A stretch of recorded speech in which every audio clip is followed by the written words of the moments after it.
ભાવનગરમાં 75 લાખની લૂંટના કેસમાં પોલીસે વધુ 2 આરોપીને દબોચી લીધા। બંને આરોપીઓએ લૂંટમાં મદદ કરી હોવાનું ખુલ્યું। આરોપી ઉમર હમીદાણીએ ટીપ આપી હોવાનું સામે આવ્યું। ઝડપાયેલા બંને આરોપીઓ 11 દિવસના રિમાન્ડ પર।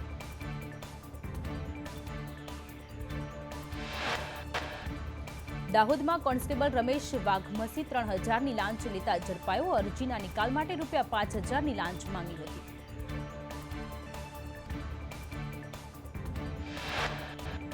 સુરતમાં સ્પોર્ટ્સ બાઇકની ચોરી કરનાર ઝડપાયો। ક્રાઇમ બ્રાન્ચે આરોપી અસલમ શેખની ધરપકડ કરી। આરોપી પાસે બાઇક ન હોવાથી બાઇકની ચોરી કરી હતી।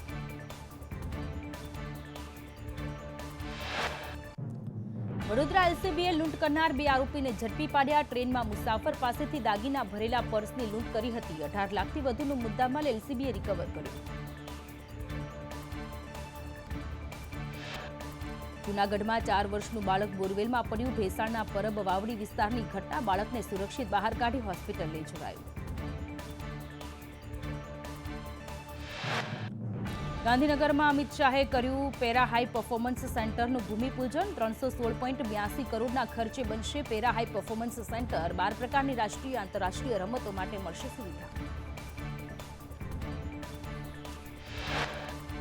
અમિત શાહે પોતાના સંબોધનમાં કહ્યું, રાજ્ય અને દેશના દિવ્યાંગો માટે સેન્ટરની શરૂઆત। પીએમએ નવી શિક્ષા નીતિ લાવી અને વિદ્યાર્થીઓનું વિચાર્યું। સીએમ ભૂપેન્દ્ર પટેલે પોતાના સંબોધનમાં કહ્યું, દેશ હવે ઓલિમ્પિક જેવી રમતનું નેતૃત્વ કરવા તૈયાર। પેરા એથ્લેટિક દિવ્યાંગોના વિશ્વાસમાં વધારો કરે છે।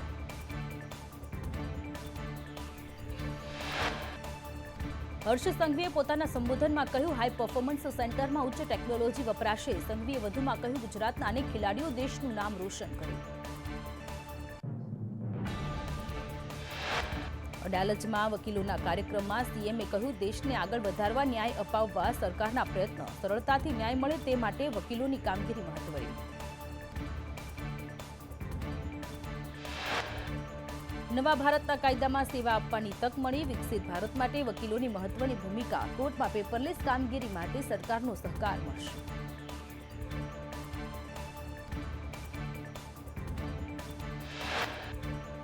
અડાલજમાં વકીલ સંમેલનમાં અમિત શાહે કહ્યું, આ કાર્યક્રમ ઐતિહાસિક છે। આ નવા વિદ્યાર્થીઓ વકીલ બની રહ્યા છે। એક છત નીચે 11,000 વકીલો ભેગા કરવા તે ખૂબ અઘરું છે। દેશની 140 કરોડ જનતાના સન્માનની રક્ષા કરવાની છે। વકીલ વ્યવસાયમાં કોઈના જીવન બરબાદ ન થઈ શકે। વકીલોનો સંવિધાનની રક્ષામાં ખૂબ મહત્વનો ફાળો।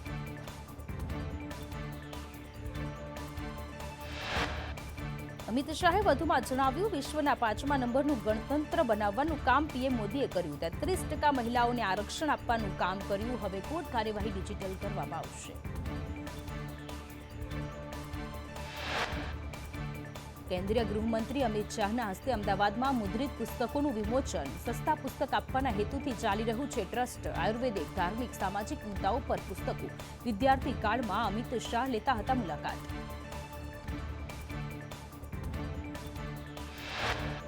સુરતના નાની નરોલીમાં મહિલાઓના કાર્યક્રમમાં ગણપત વસાવાએ કહ્યું, મોબાઈલ યુગમાં બાળકો ભટકી રહ્યા છે। મોબાઈલની દુનિયામાંથી બાળકો બહાર નીકળે।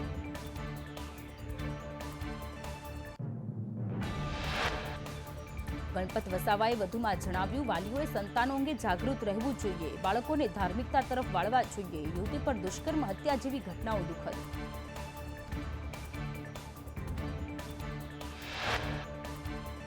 દાહોદના મેળામાં મંત્રી અને સાંસદ ઢોલના તાલે નાચ્યા। ઢોલ મેળામાં મંત્રી કુબેર ડિંડોર ઢોલ વગાડી નાચ્યા। સાંસદ જશવંતસિંહ પણ નાચતા નજરે પડ્યા।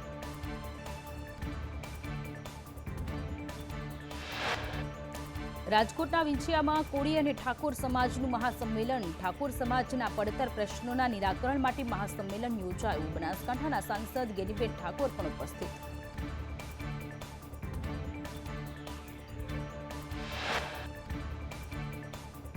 વિંછિયા કોળી ઠાકોર સંમેલનમાં ઋષિ ભારતી બાપુની હાજરી। મહામંડલેશ્વરે મૃતક ઘનશ્યામભાઈ રાજપરાને શ્રદ્ધાંજલિ આપી।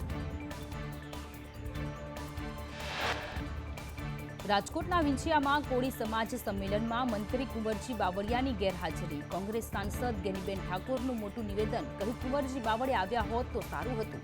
અહીં કોઈ પક્ષના સિમ્બોલ હેઠળ સંમેલન નથી। વિંછિયામાં ઠાકોર કોળી સમાજના મહાસંમેલનમાં પૂર્વ ધારાસભ્ય પૂંજા વંશનું નિવેદન. ઘનશ્યામ રાજપરાની હત્યામાં આરોપી પકડાયા, પરંતુ આરોપીનો વરઘોડો ન નીકળ્યો હોવા એટલે સંમેલન બોલાવ્યું.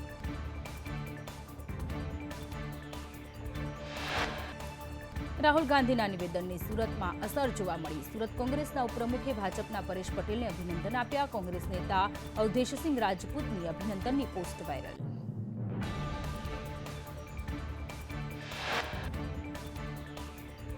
આરટીઆઈ કરી તોડબાજી કરનાર સામે સાંસદ મનસુખ વસાવાએ કહ્યું, આરટીઆઈ કરી તોડબાજ રસ્તાનું કામ અટકાવે છે. નર્મદામાં વર્ષો બાદ જંગલ વિસ્તારમાં રસ્તો બને છે, લોકો નાવડીમાં જવા મજબૂર છે.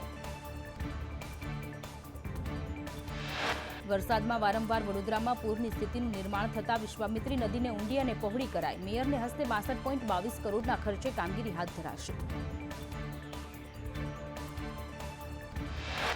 પાલિતાણામાં જૈન મંદિર પર ડોળી ઉપાડતા શ્રમિકોની હડતાળ. અસામાજિક તત્વોની હેરાનગતિ સામે આક્રોશ. ડોળી કામદાર એસોસિએશન દ્વારા કરવામાં આવી હડતાળ.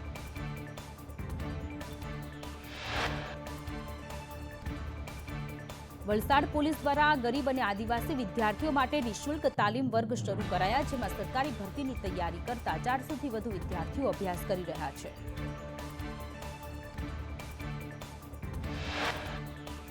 દ્વારકાના ભાણવડમાં ખનીજ ચોરીના આક્ષેપ. બરડા અભયારણ્ય નજીક જેસીબી વડે કરાઈ ખનીજ ચોરી. માલધારી યુવાને ખનીજ ચોરીનો વિડીયો વાયરલ કર્યો.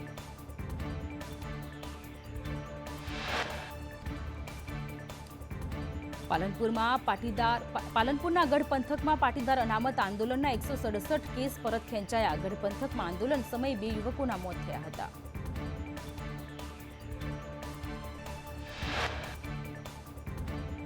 બિનહથિયારી પીએસઆઈની ભરતી પરીક્ષાની તારીખ જાહેર. 13 એપ્રિલના રોજ યોજાશે લેખિત પરીક્ષા. પેપર 1 અને પેપર 2 એમ 2 ભાગમાં લેવાશે પરીક્ષા.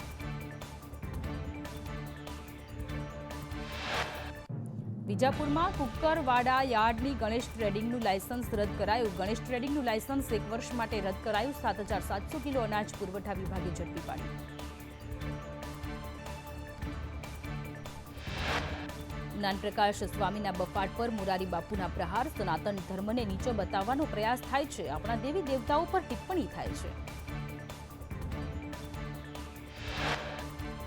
જલારામ બાપાને નીચા દેખાડવાના પ્રયાસ થયા. જલારામ બાપાની 4 પેઢી સાથે મારા સંબંધ રહ્યા છે. 205 વર્ષથી સદાવ્રત અન્ન ક્ષેત્ર ચાલે છે. સદનું વ્રત લીધું હોય તેને સદાવ્રતનો ખ્યાલ હોય.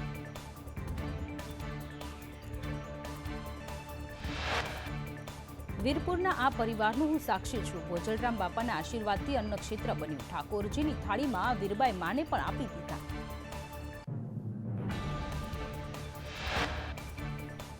અમરેલી માર્કેટિંગ યાર્ડમાં ખેડૂતોની લાંબી કતારો જોવા મળી. ધાણા અને મરચા ભરેલ વાહનોની લાઈનો જોવા મળી. અન્ય જિલ્લાના ખેડૂતો યાર્ડમાં આવતા હાલાકી.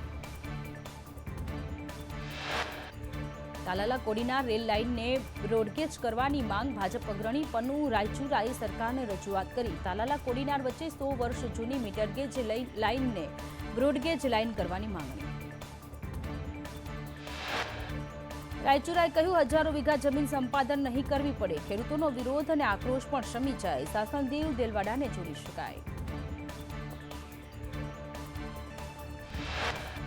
વડોદરામાં ગોરવામાં 40 વર્ષ અગાઉ બનાવેલી પાણીની ટાંકી જર્જરિત હાલતમાં. ગોરવાને પાણી પૂરું પાડતી એકમાત્ર ટાંકી હવે જર્જરિત. પાણીની ટાંકીના પિલ્લરોનું ધોવાણ, સળિયા પણ દેખાયા.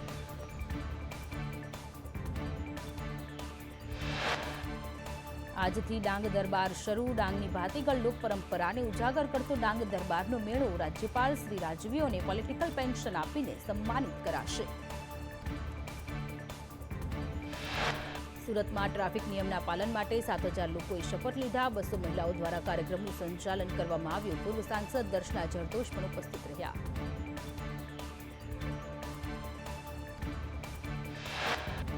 પાટણના વરાણીથી ઝડપાયેલા અનાજમાં સરકારી અનાજ સગેવગે કરતા હોવાનું સામે આવ્યું. શંકાસ્પદ અનાજનો જથ્થો સરકારી હોવાનો ખુલાસો. 36,000 કિલો ચોખાનો જથ્થો સરકારી હોવાનું ખુલ્યું. સરકારી અનાજ દાહોદથી ગાંધીધામ મોકલતા ઝડપાયા. રાજસ્થાન પાર્સિંગની ટ્રકમાંથી 11 લાખના ચોખા પકડ્યા. સરકારી અનાજ મોકલનાર ખરીદનાર સહિત 4 લોકો સામે નોંધાઈ ફરિયાદ.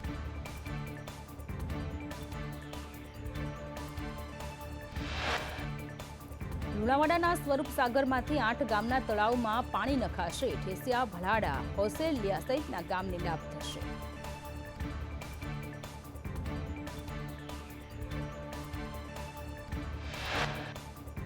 ઉપલેટામાં ભાદર નદી પરનો ચેકડેમ તૂટ્યો. ચેકડેમમાં ભંગાણ સર્જાતા મોટો પાણીનો જથ્થો વહી ગયો. આસપાસના વિસ્તારમાં રહેતા લોકો અને ખેડૂતોને હાલાકી.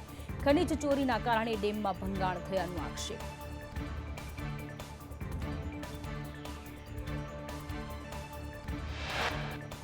ગોંડલ શાકભાજી અને ફ્રૂટ માર્કેટમાં કેસર કેરીનું 15 દિવસ વહેલું આગમન. યાર્ડમાં કેસર કેરીના 22 બોક્સની આવક થઈ. 10 કિલો કેરીના ₹2500 થી 3100 સુધીના ભાવ બોલાયા.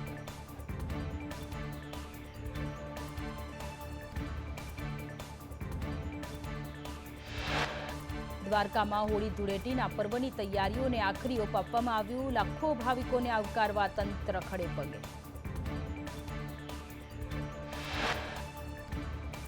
વલસાડના તિથલ દરિયા કિનારે અનોખી દોડ. સાડી પહેરીને મહિલાઓએ લગાવી દોડ. સંસ્કૃતિના જતનના સંદેશ સાથે દોડનું આયોજન. સફળતા માટે વસ્ત્રો બદલવા જરૂરી નથી તે ઉદ્દેશ. ગીર સોમનાથમાં વ્યાજખોરોના ત્રાસથી આધેડનો આપઘાત. મૃતકની સુસાઇડ નોટના આધારે 3 સામે ફરિયાદ નોંધાઈ. 39 લાખની સામે 90.93 લાખ ચૂકવ્યા છતાં ધમકી આપતા.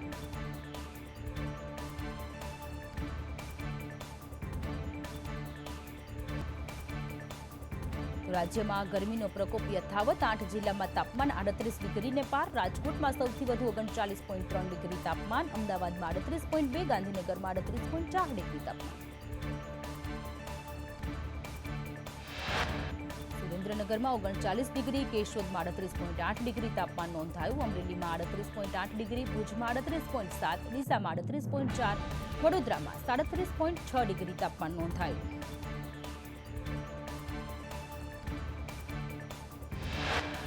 સુરતમાં 37.2 ડિગ્રી, નલિયામાં 35.2 ડિગ્રી તાપમાન નોંધાયું. કેટલાક જિલ્લાઓમાં હીટવેવની આગાહી. કચ્છ, રાજકોટ, અમરેલી, ભાવનગરમાં યલો એલર્ટ.